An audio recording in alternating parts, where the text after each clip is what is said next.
Bonjour tout le monde, j'espère que vous allez bien. Bienvenue sur ce vlog que j'avais déjà essayé d'ouvrir hier, mais malheureusement, je ne sais pas pourquoi, et pas de son.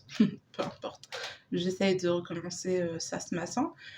On est mercredi 17, 18, je sais pas trop, le temps file un peu trop vite pour moi. On a un temps de neige depuis ce matin, c'est neige à gogo à Lille. Donc je vous montre peut-être un petit clip parce que c'est rare qu'on ait de la neige par ici. Donc je fais un peu team neige. Bon, en même temps, c'est facile à dire, j'ai pas à sortir aujourd'hui. Bon, peu importe.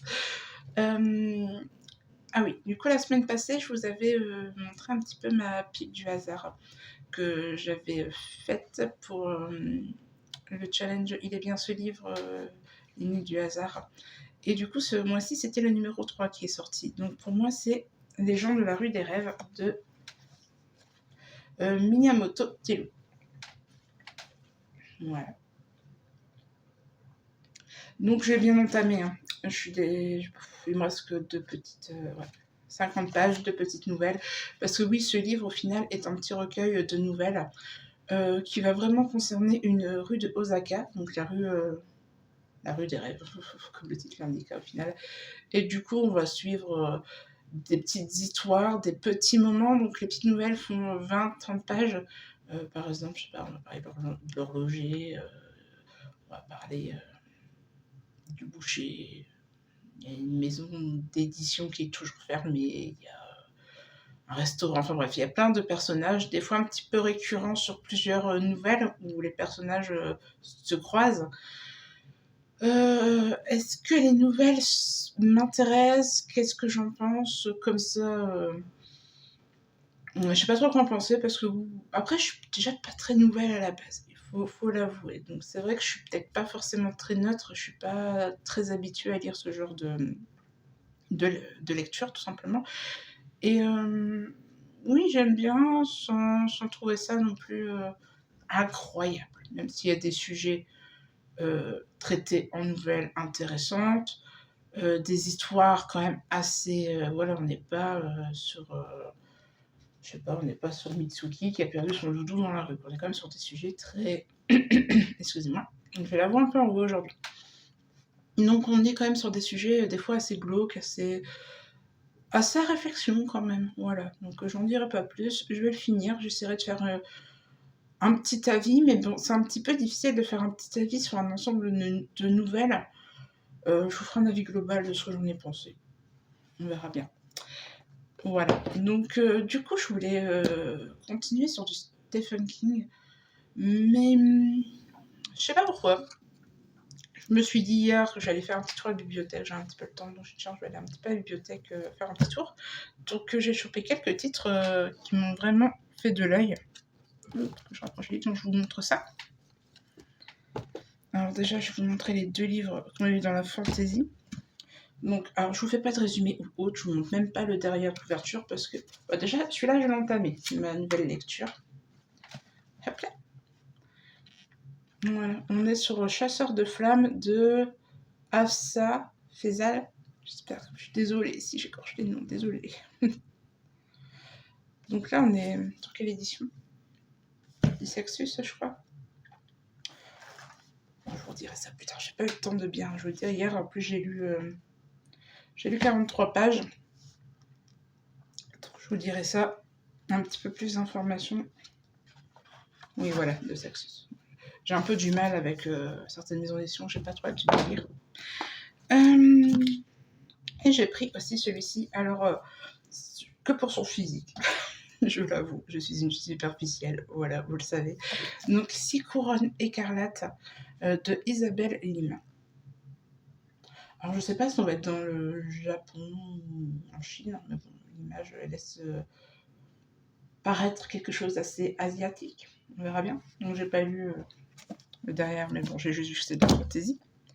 Et deux trailers policiers, je sais pas trop, au final, je l'ai pas lu, comme je vous ai dit. Donc, j'ai pris Angela Marson, Nos monstres. Celui-ci. Et Denis Lahan, Le silence. Tac. Le voici. Là, je sais plus si je suis à gauche, à droite, je me perds toute seule. Donc voilà. Donc j'ai pris ces 4 titres Et bon, je vais lire ça avec mes lectures que j'ai déjà dans ma pile à lire. Mais j'aime bien des fois, en plus j'ai la bibliothèque qui est juste en bas de chez moi quand je descends. Alors des fois c'est vrai que j'aime bien, j'ai l'impression d'avoir plus de choix à lire, comme si j'en avais déjà pas assez. Mais bon, j'aime bien changer, puis des fois je sais pas pourquoi, mais tout ce que j'ai pas envie de le lire, et puis j'ai envie de lire autre chose. Et je suis tellement changeante que du coup c'est bien dans la bibliothèque. Là, de toute façon, dans 2 semaines j'aurais plus envie de les lire. Donc, c'est possible aussi. Bref, peu importe. Bon, bah apparemment mon téléphone a pas très envie d'être coopératif aujourd'hui. Il est tombé. Et pourtant j'avais fini, hein, il aurait dû attendre quelques secondes de plus. Mais bon, qu'est-ce que vous voulez? J'ai rien, absolument rien de plus à vous dire, mais je voulais juste pas laisser le clip avec le téléphone qui tombe, enfin un petit peu abrupt. Donc voilà, je voulais juste vous dire à tout à l'heure et je vais vous mettre un petit clip de manège. Je suis tellement contente. C'est trop cool. Allez, à tout à l'heure.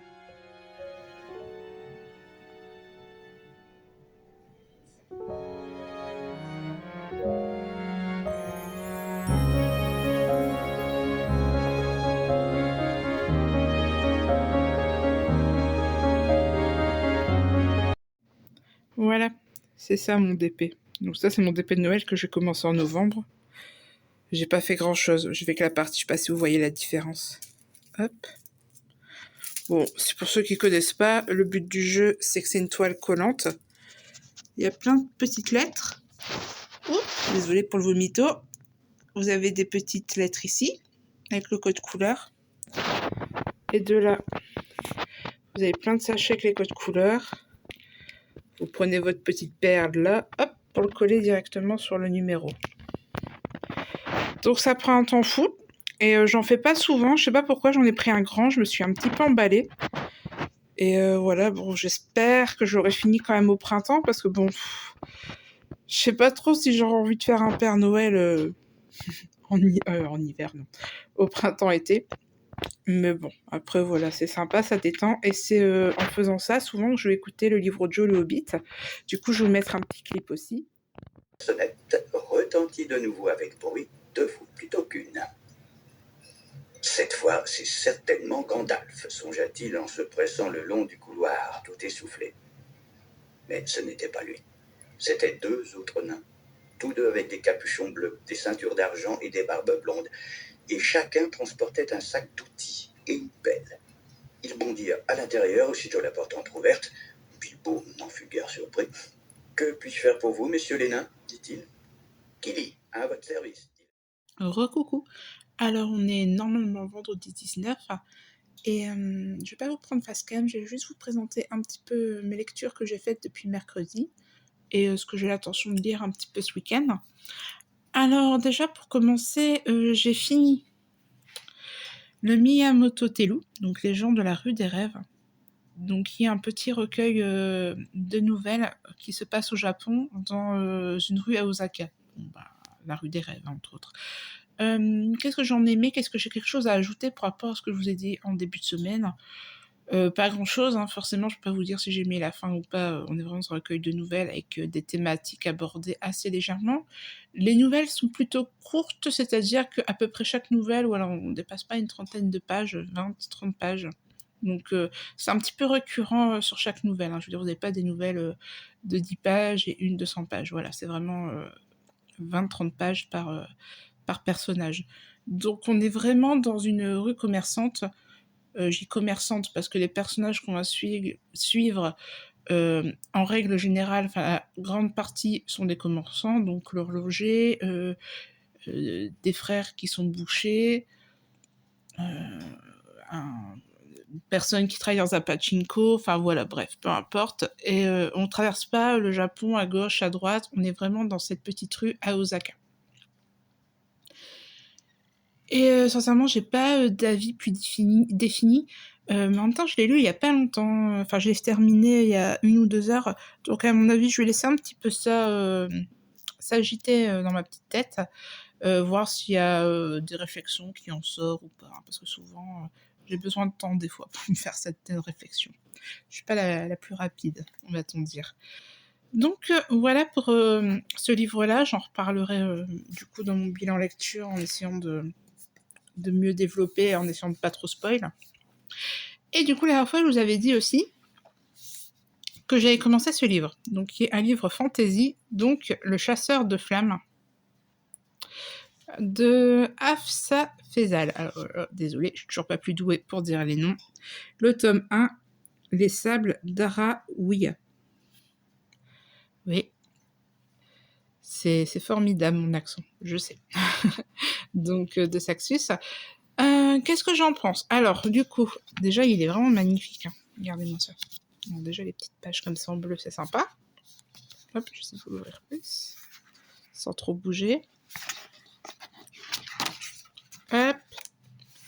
Regardez, c'est vachement sympa, hein, avec la petite carte. Bon, je vais pas l'enlever entièrement. Hein. Vous voyez l'idée. Franchement, c'est vraiment très très joli. Vraiment. Désolée, petite interruption. Mes chats ont très envie de jouer à ce moment-là, comme par hasard, hein, n'est-ce pas? Du coup, pour le petit résumé, on va suivre Zéphira, qui est donc une jeune femme qui va se déguiser en homme afin de pouvoir aller chasser, entre guillemets, librement, afin de, pas forcément de ramener de la nourriture pour son village et sa famille. Il est pas très bon dans, comment dire, dans cette société, si je peux dire ça comme ça, d'être une femme.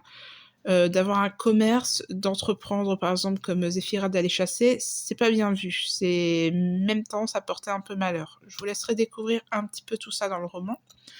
Et on va suivre d'autres passages où on va suivre Nazir qui lui est fils de sultan, qui est très cruel. Et en gros, son fils lui sert juste d'assassin en fait pour aller faire des missions, comme le nom l'indique, pas très sympathiques.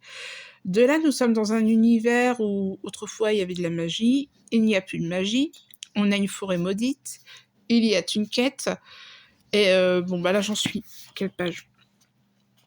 Je suis à la page 153. Donc voilà, là on est vraiment où bah forcément on se doute bien que s'il y a deux personnages qu'on suit l'un et l'autre et qui vont bien se rencontrer à un moment ou à un autre, voilà, j'en suis là. Et il n'y a pas grand chose à dire, parce que comme je vous dis, il y a plein de petits détails qu'on apprend, mais petit à petit, donc on est vraiment là-dessus. Pour le moment, j'aime beaucoup, beaucoup, beaucoup. J'ai déjà lu 153 pages. Sincèrement, je pense que c'est ma lecture du week-end. Je vais me concentrer que là-dessus. Et un autre livre, je pense que si j'arrive à le finir rapidement, parce que bon, il fait quand même pas mal de petites pages, à voir si j'ai le temps, mais bon, ce week-end, normalement, ça devrait aller. 562 pages, donc bon, nickel. Par contre, qu'est-ce que je peux dire sur ce que j'ai... Alors, sur l'écriture, ce qui me chagrine des fois un petit peu, c'est que on a des... Bon, et les gars... Bon, vive les chats, n'est-ce pas? Ils sont vraiment déchaînés aujourd'hui, je sais pas ce qu'ils ont. Bref, donc ce que je disais, ce qui me chagrine un petit peu, vraiment, c'est qui on... Mais par exemple, on a des mots étrangers, par exemple comme celui-ci. Alors celui-ci, il est bien expliqué dans le glossaire à la fin. Donc vous voyez, il y a un glossaire à la fin qui nous explique voilà les mots du livre, mais ils n'y sont pas tous. Il y a des mots, des fois on a des mots étrangers qu'on n'a pas du tout la traduction. Alors en soi, c'est pas grave parce que beaucoup on peut les résumer puis on peut passer, puis voilà, mais moi je suis un petit peu chiante, j'aime bien comprendre tout ce qu'on écrit, surtout dans un monde de fantasy. J'aime bien essayer de comprendre un petit peu tout ce qu'on me raconte. C'est ce que je veux dire, c'est vraiment tatillon. Et c'est vrai que ce qui est un petit peu casse-pied entre parenthèses, c'est qu'on ne sait pas si le mot est vraiment dans le glossaire ou pas. Donc des fois, je vois un mot, je vais dans le glossaire, je le vois pas, je dis bon bah il est pas là. Mais au final, je perds du temps. Donc c'est vrai que ça aurait été peut-être sympa de mettre, je sais pas, une petite note ou une petite étoile ou quelque chose qui nous dit si le mot il est vraiment si on a explication dans le glossaire ou pas. Comme je vous dis, c'est vraiment tatillon, hein, c'est juste un confort de lecture, je veux dire ça m'empêche pas de l'apprécier, hein, comme vous pouvez le voir. Donc voilà, il y a juste ça. Et bah voilà, donc je pense que je vais m'arrêter là, même sûr, donc je vais arrêter le vlog ici. Avec cette lecture-là, je vais voir si j'ai le temps de lire un autre livre, mais si j'ai le temps d'en lire un autre ou d'en entamer un autre, je vous en parlerai du coup lundi dans l'ouverture du vlog de la semaine prochaine. Sur ce, j'espère que vous allez bien et que vous avez des bonnes lectures. Je vous souhaite à tous du bon temps et à bientôt. Au revoir.